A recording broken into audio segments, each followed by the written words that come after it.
وہ اللہ کی حکمت ہوتی ہے، لیکن انسان کہتا ہے کہ یہ کیا ہے اس میں، کہ یہ معاملہ، اس کا فیصلہ ایسے کیوں آیا ہے. لیکن جس پر گزرتی ہے اور جس پر وہ معاملہ آتا ہے اور اس پر گزرتا ہے، تو اس کو پتہ چلتا ہے کہ بے شک اللہ کے احکامات میں بڑی حکمت ہے. پھر پتہ چلتا ہے کہ اللہ کے رازوں کو اللہ جانتا ہے. اللہ کے سارے احکامات انسان اور سارے مخلوقات کے لیے بہترین ہیں. اچھا، وہ پھر آگے وہ کہتے ہیں کہ یہ تو کچھ نہیں، صرف احوال ہے پہلو کے. تو احوال اگر ہے تو احوال کس کو پتہ ہوتے ہیں؟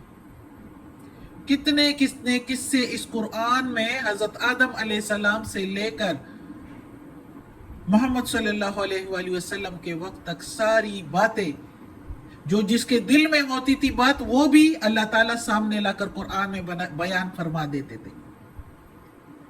تو کون کر سکتا ہے ایسے پورا آدم علیہ السلام کے وقتوں کے قصے کس کو پتا ہے؟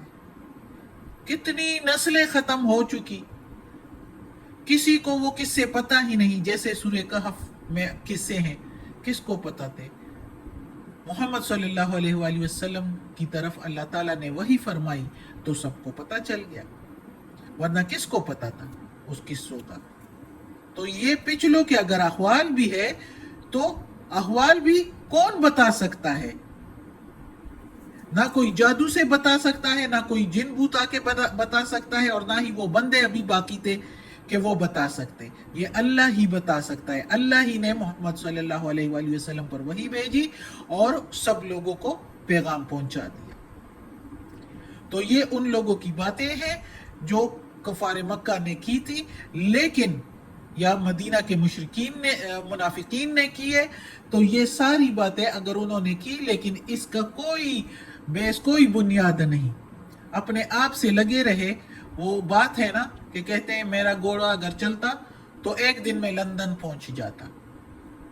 اگر چلتا تو چلتا کیوں نہیں؟ چلتا تو نہیں ہے نا. تو یہی بات ان کی ہے. اگر ہم چاہتے تو ہم تو چاہو نا، کر سکتے نہیں ہو تو اس لیے.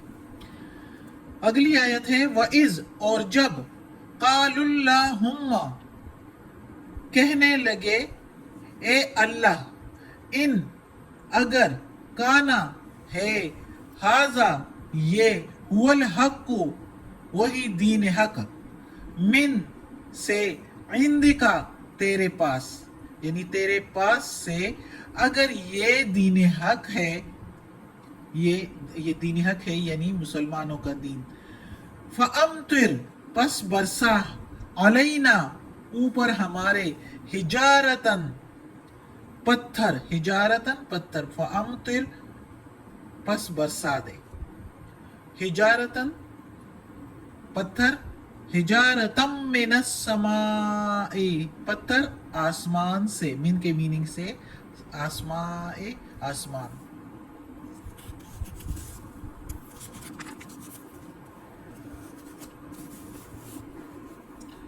اوئتنا، یا لا ہم پر، یا لے آ ہم پر.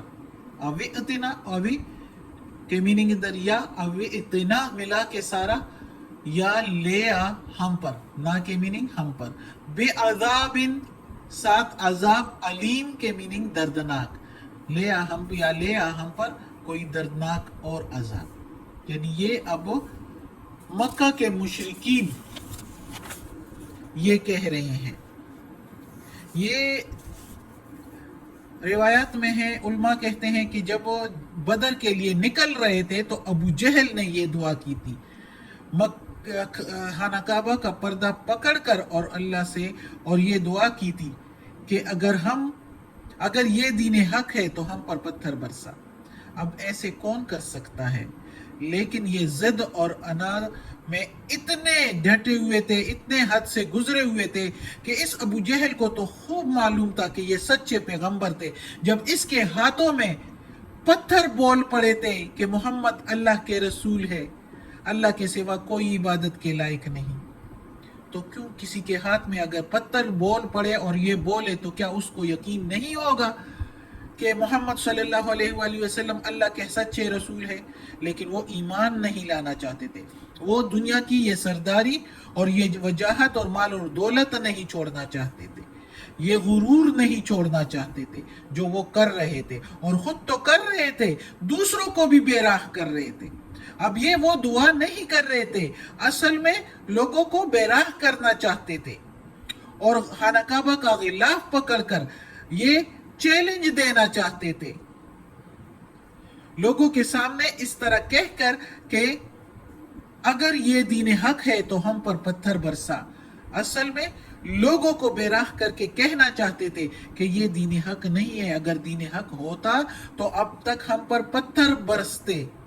جس طرح قوم لوط پر پتھروں کی بارش ہوئی تھی، تو اسی طرح کی دعا اس نے کی کہ ہم پر بھی پتھروں کی بارش ہو جاتی اگر یہ دین حق ہوتا، یا کوئی اور دردناک عذاب ہم پر آ جاتا، جس طرح اگلے پیج پر ہے کہ ہم پر کوئی اور دردناک عذاب آ جائے اگر یہ لوگ دین حق پر ہے. یعنی محمد صلی اللہ علیہ وآلہ وسلم کا کہہ رہے ہیں، اس کے صحابہ کرام پورے ٹوٹل مسلمانوں کا کہہ رہے ہیں کہ اگر یہ دین حق پر ہے تو یہ ابو جہل نے دعا کی تھی جو اپنے حق میں اس نے ایک قسم کی بد دعا کی ہے، اور وہ پھر جنگ بدر میں اس کا جو ہے قبولیت اس کی ہو گئی. جنگ بدر میں 70 بڑے بڑے سردار جنگجو مارے گئے، اور لاغر بے سر و سامان کمزور مسلمانوں کے ہاتھوں سے مارے گئے، اور ابو جہل تو چھوٹے بچوں کے ہاتھوں سے مارا گیا، موز اور معاذ کے ہاتھوں سے مارا گیا، جو کہہ رہا تھا کہ اگر یہ دین حق پر ہے تو ہم پر بارش ہو جائے یا ہم پر کوئی عذاب آ جائے. تو یہ دیکھیں اللہ نے پھر کر دیا، جنگ بدر میں دکھا دیا کہ کیسے عذاب آتا ہے. دردناک عذاب سے دوچار ہونا پڑا. لوگ 70 تو مارے گئے اور 70 قید کر لیے گئے ذلت رسوائی کے ساتھ. صدق اللہ العظیم. آج کا سبق ختم ہوتا ہے. اللہ ہمیں توفیق دے اس قرآن مجید کا ترجمہ مکمل کرنے کی اور اس پر عمل کرنے کی توفیق دے. صدق اللہ العظیم. یا اللہ، یا پروردگار، یا رب العالمین، یا مالک یوم الدین، یا علی کل شیء قدیر. یا اللہ، یہ قرآن مجید کی تلاوت کی ہے ترجمہ و تفسیر کے ساتھ. یا اللہ، اس کے زیر زبر پیش میں، تلفظ میں، ترجمہ تفسیر میں کوئی غلطی ہوئی ہو تو یا اللہ معاف کر دینا. تو غفور الرحیم ہے، رحمان الرحیم ہے. یا پروردگار، یا رب العالمین، ہمیں عافیت والے معاملات دے، ہماری بیماریاں، تکالیف، پریشانی اور برائیاں ہم سے دور کر دے. یا اللہ، ہمیں اپنے نیک اور صالح لوگوں میں شامل کر دے. آمین.